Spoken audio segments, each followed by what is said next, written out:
Because the times Woke up this morning thinking about Those summer days. best friend got caught up when I stayed in Douglasville. Doing some stuff by myself. I'm a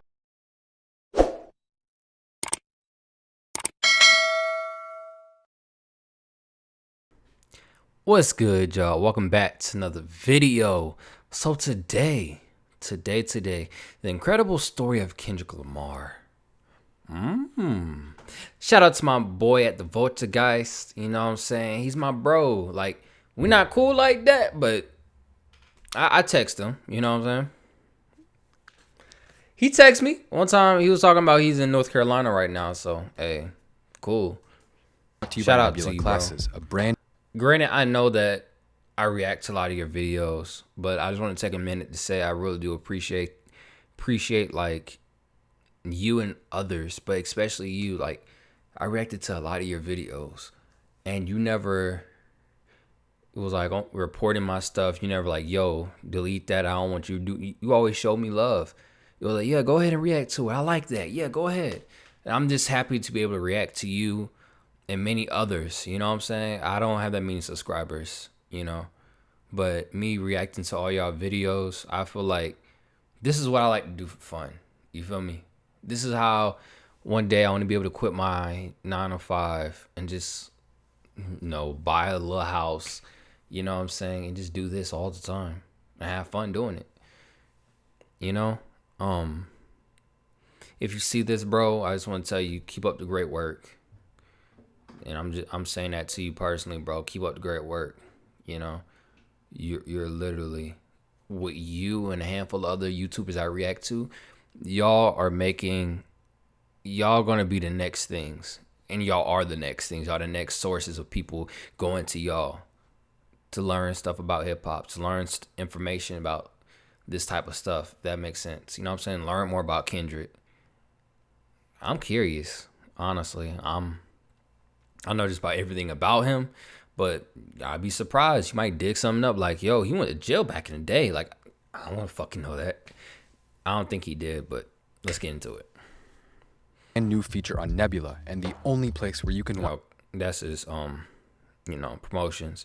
it was over. So they took a train to California, bringing only 2 garbage bags full of clothes and $500 in cash. Yep. It took a while for the couple to find a stable living situation.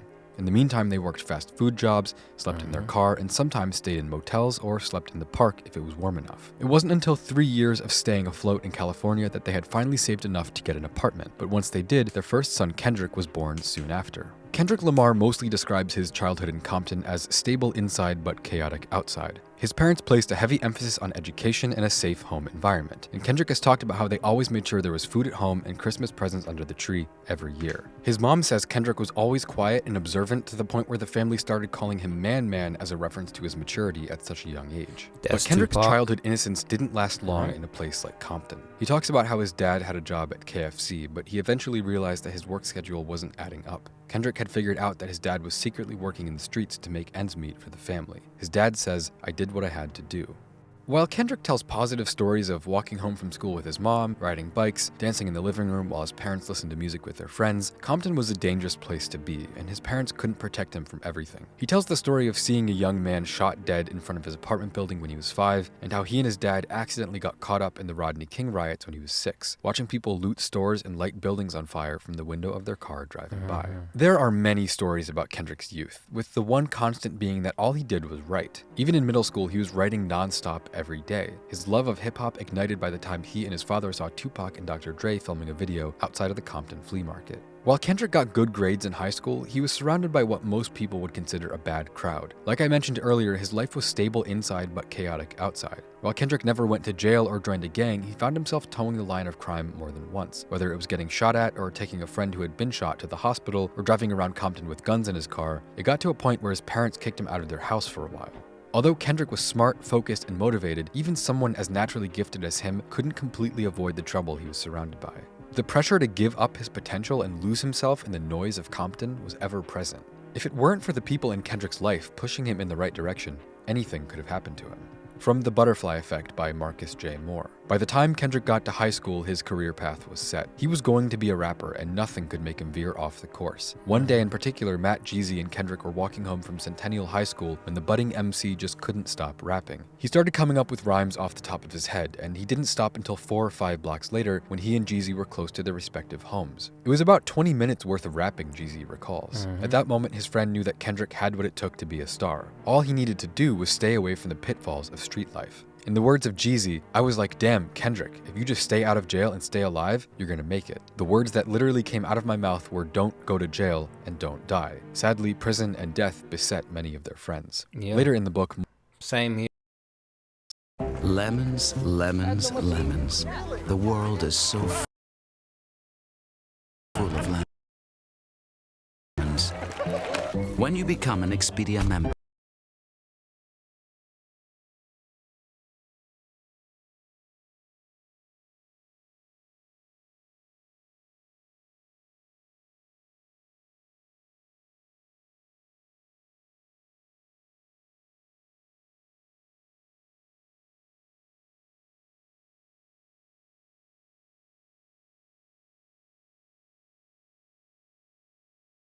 Later in the book, Moore writes, at age 16, he started running with the wrong crowd, partying and drinking alcohol. It was really just kid shit, the same thing teenagers had been doing for generations. But given Kendrick's neighborhood and family history, his behavior foreshadowed a possible life of crime and gang affiliation. Kenny, his dad, wasn't having it. He'd come too far to watch his son fall victim to the same habits. Kendrick says, my father said, I don't want you to be like me.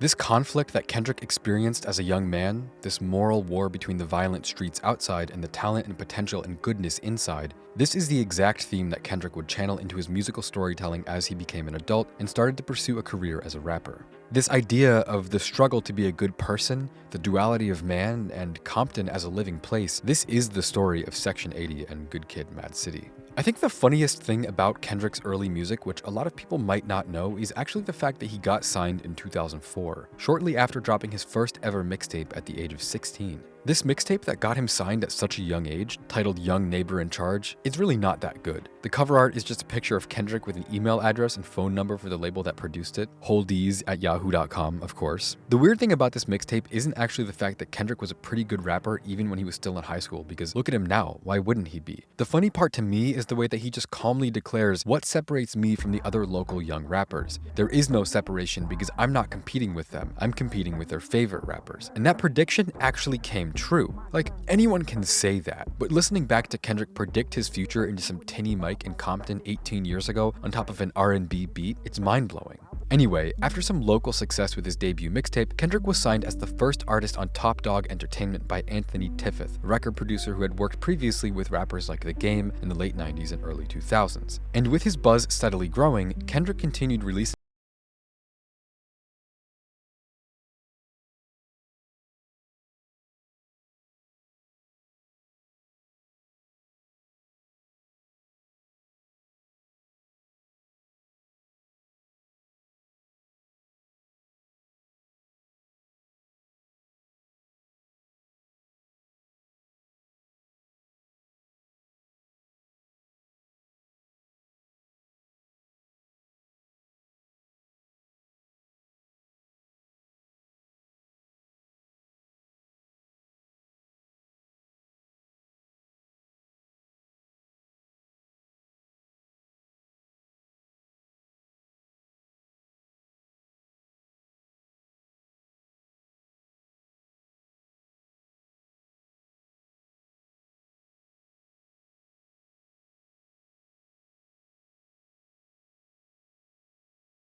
releasing mixtapes pretty much every year, opening for more established artists and working with label mates like J-Rock and Ab-Soul, but it wasn't until Kendrick got a massive co-sign from Lil Wayne back in 2009 that you could officially say he was on his way into the music industry. Boss, we chilling. What you know. K-Dot. The homie K-Dot, he crazy too. Yeah.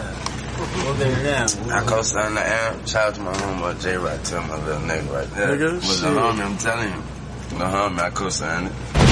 Just a year later, in the fall of 2010, Kendrick would release Overly Dedicated, the project that most people would consider his big break and his first ever appearance on the Billboard charts, when the project peaked at 46 on the Heat Seekers chart. Overly Dedicated is Kendrick's best and final mixtape, but if it were an album, it would probably be his worst. While Kendrick's rapping was pretty good, he hadn't yet developed the unique voices that make him the master of rapping he is today. And the mixtape's production and engineering, while pretty jazzy and dynamic, wasn't anywhere near the level his music would eventually reach. But I still really appreciate how he doesn't fall into the boring conscious rapper tactic of preaching about morality and simply rejecting the vice and sin around him, but instead, throughout Overly Dedicated, he portrays the good and bad of life in Compton in a much more artistic, human way. And in this way, Overly Dedicated is pretty much a prototype of the cinematic storytelling Kendrick would achieve on later albums, just not quite as polished or interesting. However, it is definitely worth a listen, especially since the project is available on streaming services. Section 80 was Kendrick's next release, and in my mind, it's a lot like a more developed version of Overly Dedicated. I think it's funny that if you go back and read old reviews and comments about this record, a lot of people didn't like Kendrick's voice when it first dropped. People complained about his high pitch, which I think is funny because it's not something you'll ever hear anymore. The instrumentals on Section 80 are darker and more interesting, the mixing sounds cleaner, and of course, Kendrick's storytelling is on a whole other level. In my mind, Section 80 feels like a collection of campfire stories about Compton.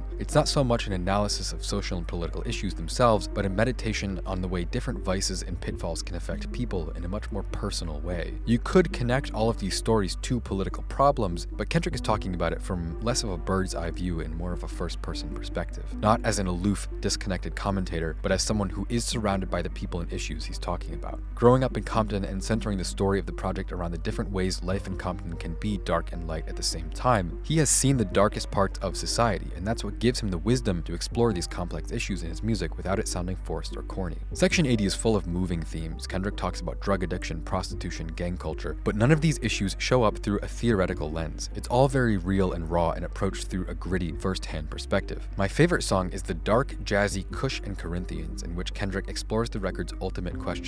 He asks God if he can still be a good Christian and be worthy of heaven despite his human nature, the same human nature that allows for the darkness and sin discussed throughout the record. Section 80 is maybe kind of a rough masterpiece. It's kind of raw, scattered, and unpolished.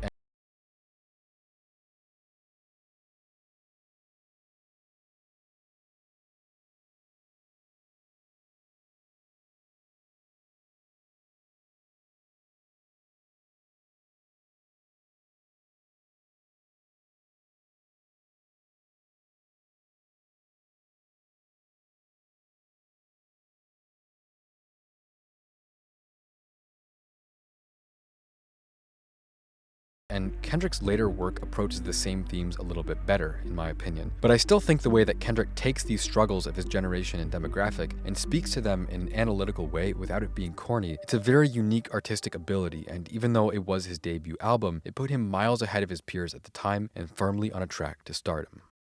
If Section 80 was a manifesto about life in Compton, chronicling the atmosphere of the city and the spirit of the people living there, Good Kid, Mad City is an autobiography. Look at the album cover, a childhood photo of Kendrick with a baby bottle, a 40 ounce, and an uncle flashing a gang sign. In the words of Kendrick, that photo says so much about my life and about how I was raised in Compton and the things I've seen just through those innocent eyes. You don't see any other eyes, but you see my eyes are innocent, trying to figure out what's going on. And that is the story. Are you ready to take the leap and launch the business you've been dreaming about? Zen Business can easily guide you through the 5 steps of starting your limited liability.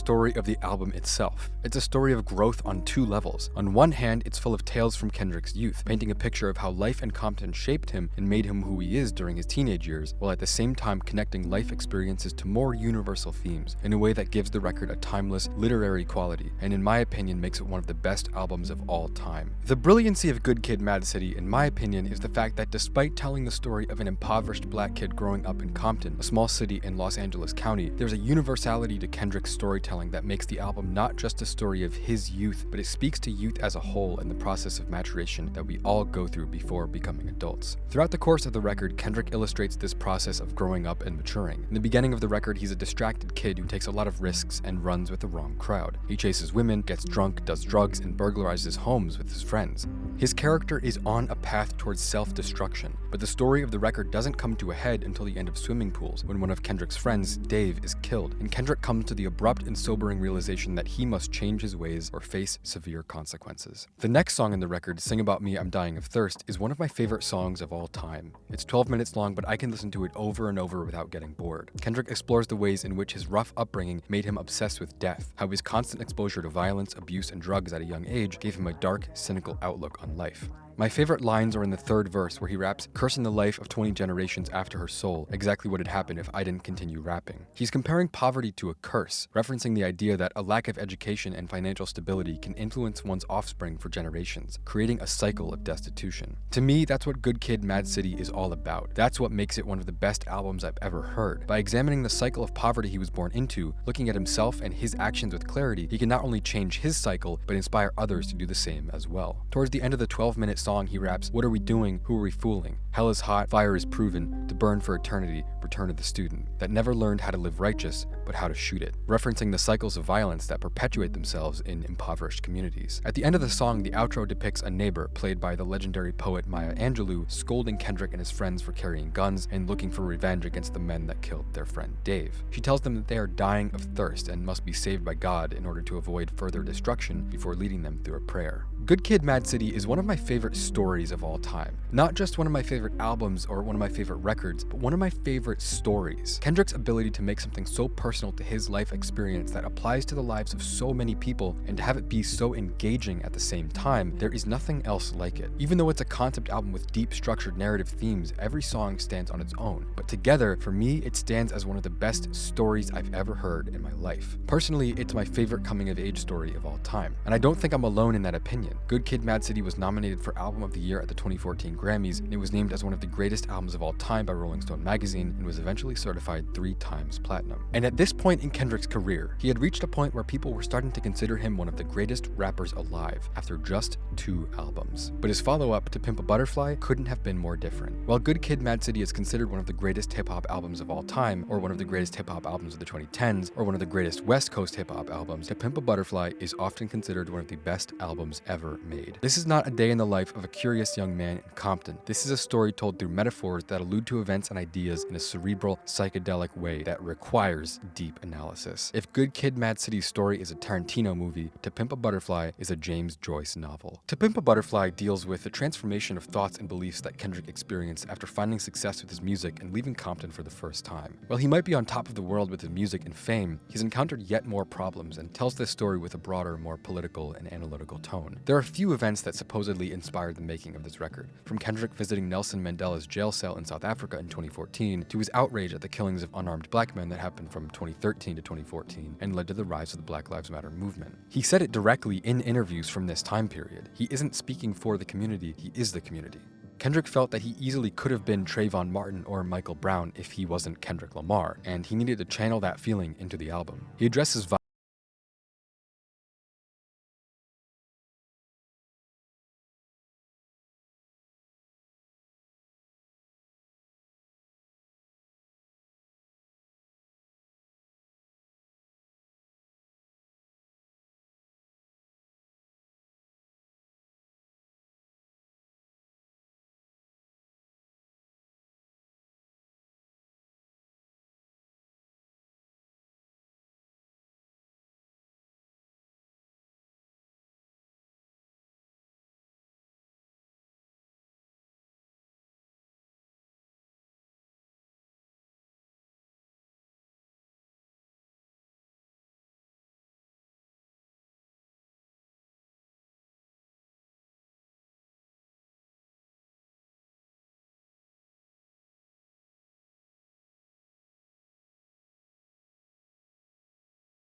violence, power, self-loathing, trauma, and politics, and the way that all of those ideas connect to each other. At the same time, this album incorporates all of the different forms of black music in America. To Pimp a Butterfly incorporates the sounds of jazz, soul, and funk into modern hip-hop in a way that feels absolutely kaleidoscopic. And ultimately, To Pimp a Butterfly is hard to talk about, not because of the heavy themes and touchy topics, but because it's so deep. It's the same length as a feature film. It's full of obscure samples, references, and nuanced writing that you could literally write a book about. I mean, there are books about it in college classes too, and he really explores some truly depressing, dark topics in this album. The end result of all these thematic and musical ingredients is a psychedelic, dreamlike album that many people consider one of the best records ever made. The beautiful instrumentals were conjured up by some of the greatest instrumentalists alive today, and the deep writing is full of obscure references and both profoundly political observations and unfettered personal details. So just three. If you only list your vacation home on Airbnb, you might attract someone looking for a quaint little studio. 3 albums in, and Kendrick has already made one of the best albums of all time. He's already revered as one of the sharpest, most talented cultural commentators in America, but I think the problem he was faced with now was that of accessibility. Yeah, To Pimp a Butterfly went platinum and debuted at #1 and was nominated for 7 Grammy Awards, but it wasn't all that accessible, and despite its meaning, there were scores of people who would never experience that meaning because they aren't going to invest the time it takes to dive into the album and appreciate it on its own terms. I mean, and I think that's the core purpose of Damn, Kendrick's 4th album, to continue exploring the themes of To Pimp a Butterfly in a way that has the potential to reach an even bigger audience than ever before. If Kendrick's goal with Damn was to make himself absolutely unavoidable, to get so big that his concepts and message would be heard by exponentially more people than ever before, he succeeded.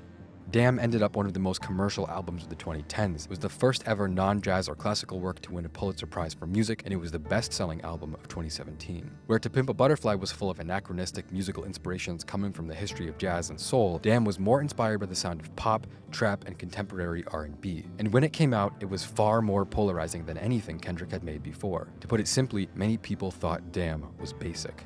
After the overwhelming density of sounds and ideas on To Pimp a Butterfly, there were a large number of critics and fans that felt as if Kendrick was selling out when he dropped Damn. But truthfully, and I've mentioned this before, I feel as if no matter what direction Kendrick goes in musically, he's never traded a more accessible sound for less meaningful ideas.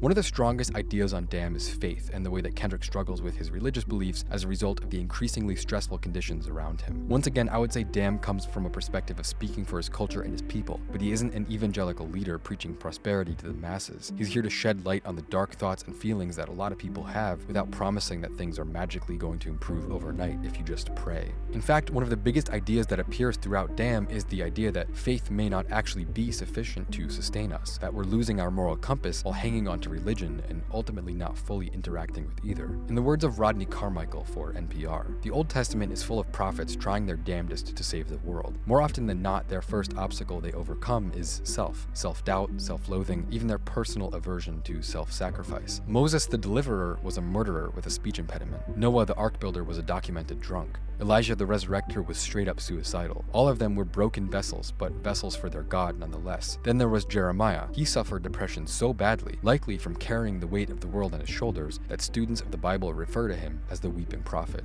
Later in the article, Rodney Carmichael says, "Our image of prophets today is warped by history. Consider the realities they lived and the messages they espoused in ancient times. They did not bring hope and redemption. They preached apocalyptic visions full of fire and brimstone, meant to turn people away from ungodliness. They did not come to praise or worship, but to destroy and rebuild. With a sense of duty that compelled them to speak truth to power, they faced frequent persecution, imprisonment, and even death. Prophets rarely won popularity contests, at least not without being beheaded for it later." So in my opinion, the themes of Damn really shine when you compare the record's chief concern with the wrath of God and the consequences of sin with the absolute lack of such themes anywhere else in music today. Kendrick addresses widespread political issues, his country's inner demons, so to speak, while at the same time addressing his own. His chief concerns are the eternal tug of wickedness and weakness on our souls. Kendrick depicts this conflict between wickedness and weakness in his own heart and connects that battle to the increasingly disconnected and polarized society where politics itself has become a battlefield. Damn was a pretty controversial album, but it was also by far Kendrick's most commercially successful record, with a world tour that grossed $62 million and lasted over a year, with billions of views on music videos and even more billions of streams. To put it briefly, Damn was undeniably a massive success, and while a few people thought it was shallow or boring compared to the depth and detail of Kendrick's previous work, in my mind, it's just as brilliant as anything else he's ever made. It just sounds more accessible. Kendrick's storytelling just keeps getting better and better, no matter what sound he's going for. Making 3 of the most successful and beloved hip-hop albums ever back-to-back is a monumental achievement, but it also creates pressure. So while I don't think anyone expected Kendrick to disappear for 5 years, it isn't that much of a surprise to me that he would take time away from the public eye to plan his next move. But it also only makes sense that the last thing Kendrick did before his hiatus, after the billions of streams and Skrillex remixes, was the soundtrack album for a Marvel movie. And the Black Panther soundtrack, despite being one of the better movie albums I've heard and spawning a bunch of major hit songs, is still a movie album, and if you were to skip any Kendrick affiliated project, this would be the one. But I do think Pray For Me with The Weeknd is a good example of just how great a writer Kendrick is. Even though it's a much more poppy song, Kendrick still finds a way to address the heavy topics he does in his own music. He says, "I fight the world, I fight you, I fight myself. I fight God, just tell me how many burdens left. I fight pain and hurricanes, today I wept." Kendrick didn't announce his disappearance or anything. He just stopped making music unannounced. And over time, while Kendrick was gone from the public eye, the social issues he talked about on his albums only became more and more apparent to the general public. Kendrick's music had become so topical and relevant that he was basically being hailed as a larger-than-life figure, a prophet, a poet, even a philosopher. I remember in the summer of 2020 when people were marching in the street against police brutality in the wake of George Floyd's murder. Kendrick's music was being played off Bluetooth speakers in the streets every single day, and there was this expectation that after everything he had said in his music, after all of his political statements and ideological concepts, he would come back and say something to make sense of the violence and panic, but he didn't. The only thing I remember seeing was some unconfirmed photos of Kendrick in a mask at a protest in Compton, but he didn't say anything himself, even though he was basically the unofficial muse of the Black Lives Matter movement. So 5 years go by since Kendrick's last album, and people started to get pretty impatient. We knew he wasn't gone forever. He had made an understated announcement of a new venture back in 2020 called PG Lang, a multilingual artist-friendly service company focusing on music, film, television, books, and podcasts. And a year later, in the summer of 2021, he announced that his next album would be his last with TDE, the label he had been signed to since he was 16 years old. But he didn't actually say when that album would be coming. He wrote a quick note to his audience saying, "Thank you for keeping me in your thoughts. I prayed for you all, and I'll see you soon enough." After that note, this is the Easy Block. The dumbbell reimagined to make home workouts. there was nothing about an album, even though he hopped on his cousin Baby Keem's album for a few verses, including the extremely popular Family Ties, where he pulled off one of my favorite verses in all of 2021. Fast forward to 2022, and once again, people are asking where the hell is Kendrick Lamar, and there would be no answer until a third of the way through the year when he lit Twitter on fire by replying to a tweet jokingly saying Kendrick Lamar has officially retired, with a link to a note that said for immediate release, Mr. Morale and the Big Steppers, 5/13/22. Appreciate your patience. It was a frenzy, the most anticipated album of the last 5 years, an album that some people thought was never coming out. Finally, it was right around the corner. But at this point, the only thought in my mind was, you know what, some people are going to hate it. No matter what it sounds like or how good it is, some people just won't like it. Unfortunately, I ended up being right. Mr. Morale and the Big Steppers was not a flop, but it wasn't what people expected. I mean, in my mind, this album is a masterpiece. It plays out like a therapy session where Kendrick explores the most vulnerable topics and stories he's ever touched on with his music. He talks about his family, his kids and wife, his mother, father, uncles, and aunts. He talks about his role as a protector and the people that protected him when he was younger. He talks about salvation and the journey towards forgiveness and the acceptance of trauma, and he even opens up about some of the trauma he went through as a younger person. He talks about his own duality, reckoning with his capability to be both good and evil at the same time. The main theme of the album isn't a new one for Kendrick. He talks about the generational curse and the way the actions of our ancestors can follow us through our own lives and create a perpetual cycle of suffering. Just because something doesn't have as much pop appeal doesn't mean it isn't meaningful. In fact, I think Mr. Morale is his deepest album yet. Over the course of the record, Kendrick seeks to free himself from the mental prisons and burdens put in place by the trauma he's experienced. And by the end, after some truly dark songs and ethereal production, he reaches a beautiful conclusion. He says, "I choose me, I'm sorry," referring to the idea that he can no longer be a cultural savior without first addressing his own family problems and inner struggles. Mr. Morale is a singularly beautiful, deeply self-aware album with some of the best songwriting I've ever heard, and in my opinion, it's a top album from Kendrick.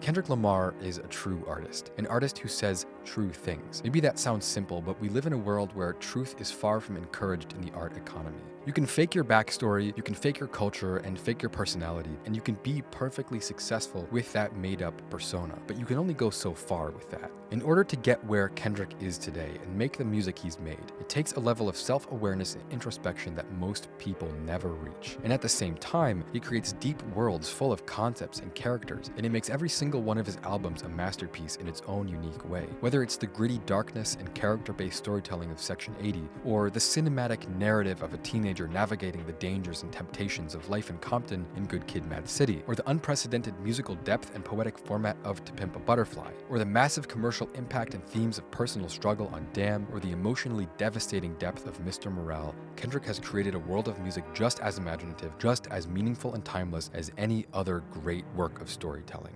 To me, he's one of the greatest artists of all time, let alone in music, and his dedication to his craft is unrivaled. Kendrick Lamar's greatest strength is not just how he can show us his truth, but how his truth applies to everyone who hears it. No one else comes close. This has been Volksgeist. Thank you for watching.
Ario the poet.